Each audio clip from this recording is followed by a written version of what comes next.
Thank you once again for coming to our program today, Leading Women, New Leaders, New Solutions for a 21st Century Democracy. My name is Martha Tierney, and I'm the current chair of the the Common Cause National Governing Board. I also serve on the Colorado Common Cause Governing Board, thus my slip. But I want to, on behalf of the Common Cause National Governing Board and our staff and state organizations, I want to thank you for coming. I hope you had an opportunity to listen to the program earlier. I thought it was incredibly stimulating and encouraging to have those four women at the front of the room tonight leading us through that discussion of democracy. So now I want to welcome Common Cause's new president, who I am thrilled to introduce to you, and that is Karen Hobert Flynn.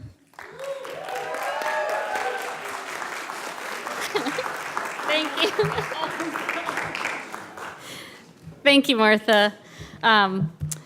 I said this earlier, but some of you weren't here. We are so indebted to Martha for her leadership on the Common Cause Board. She is just a remarkable person who has been working as chair, as acting chair, as vice chair, and takes care of so much of what we do and has done so for many years. So I thank her.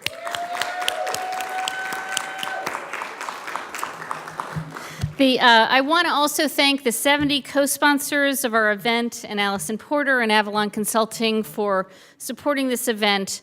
And it's so great to see so many friends, family, board members, staff, and allies here.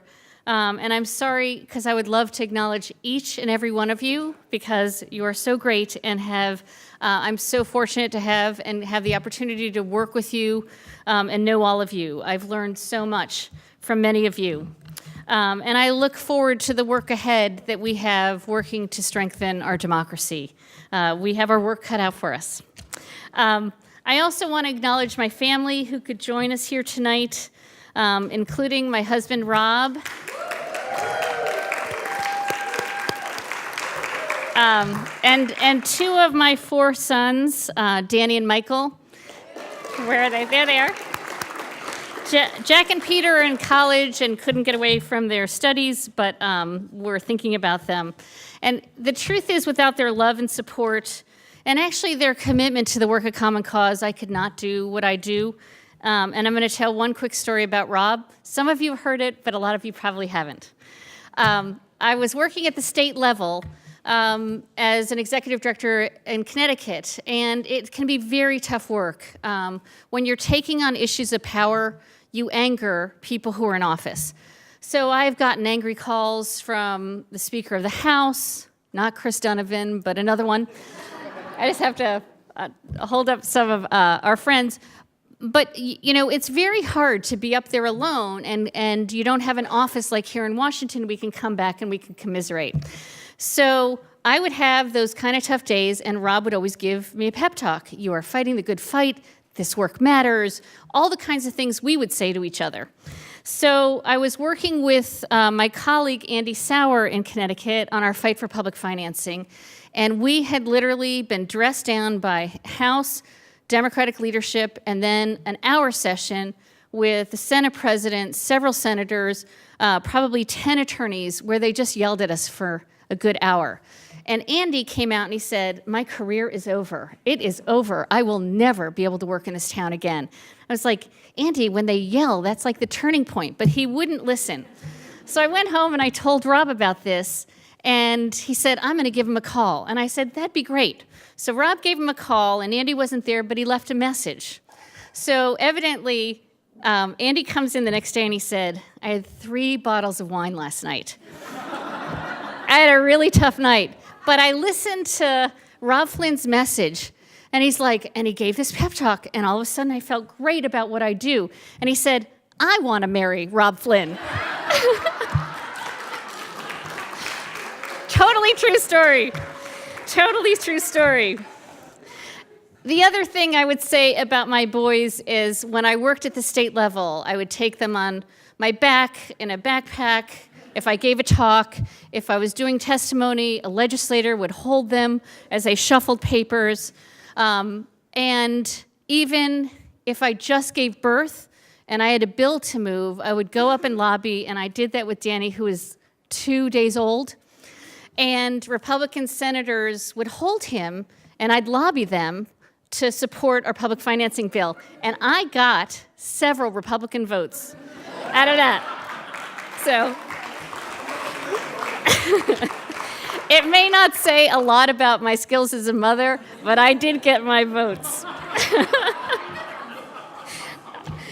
I also want to say that Michael was my first of the boys to come down and visit the Common Cause office and meet the Common Cause staff, which was great that he had a chance to see what remarkable people I work with. I also am thrilled that my mother, Susan, is here from Florida. It means a lot to me that she came. My sister from Chicago, my brother Peter, and my sister-in-law, Malia, and then Lorelei and Peter, my niece and nephew, are here too, and my sister-in-law, Kathleen. So we work so hard, but family matters, and it helps keep us going, even when things are challenging. I also want to thank board members that have come, Marilyn Melkonian, who's been here. But I want to say that I've just been so fortunate in the 30 years I've been working in the democracy space, 25 of those working at Common Cause, that I have worked at the state level, at the national level. I have worked with brilliant and remarkable people who I have learned so much from. And not just board members or staff, but volunteers who give their time, and some give their time every single week for decades to this work. I want to also acknowledge some of the leaders of Common Cause from whom I've learned a lot. Fred Wertheimer, who was president when I started and is still involved in the fight and gives advice today. Miles Rappaport, who is the first person I met when I moved to Connecticut, and he's here now. He was Secretary of State. I had the chance to work with him in the state. I encouraged him more than once to put his hat in the ring to become president of Common Cause, and had the good fortune to work with him at Common Cause for several years, and am certain that we will continue to work together. Also, Shelley Pingree, who was president and supported our effort to move public financing at the state level and serves here in the House. And I also want to acknowledge Bob Edgar, who died several years ago, who was a remarkable man who I learned a great deal from. He was truly wonderful. I just wanted to say a few words about Common Cause because I think our work is needed now more than ever in our history. The problems that vex us are directly related to our democracy and how we ensure a just and equitable society that was envisioned by our founders. One of the great things is the public is with us on these issues and they want solutions that work. Common Cause has a remarkable track record of success at the national, state, and local level. And I remember a columnist in Connecticut said this about Common Cause, and I just want to say this is before I worked in Connecticut, so this isn't me talking about me. Talk about an overachiever. The Connecticut chapter of Common Cause, the Citizens Advocacy Group, has only 6,000 members. Yet to varying degrees, it has been behind some of the most far-reaching legislation on government ethics and campaign financing in the past 2 decades, and enjoys a profile that rivals advocacy groups with a far longer membership roster. The same could be said for every other state where Common Cause has been active. And for at least 2 decades, we were in every single state. We have led the way to pass most of the transparency, freedom of information, ethics and lobbying, campaign finance, and elections reform that create the infrastructure of democracy at the state level, and we've passed many of those reforms at the federal level. As I said earlier, democracy is not a destination, and you have to continue as technology changes. There are many advances, and we have to continue to build on that work. And we need to do much more. You may think that someone that's been with Common Cause for 25 years is just interested in doing the same thing we've always done. And don't get me wrong, I'm very proud of the work we've done. But I believe Common Cause has to do much more. We need to connect with young people about our democracy work. If there's one thing I learned from the Bernie campaign is that young people are passionate about democracy issues, and particularly money and politics issues, and it can mobilize them and engage them, and we need to learn from that. The world is moving and shifting rapidly with technological advances that are moving at a much faster pace, and we in the reform community need to adjust and change with it. If our goal is to communicate and engage real people and more diverse audiences, we need to evolve and speak to activists on the platforms where they engage.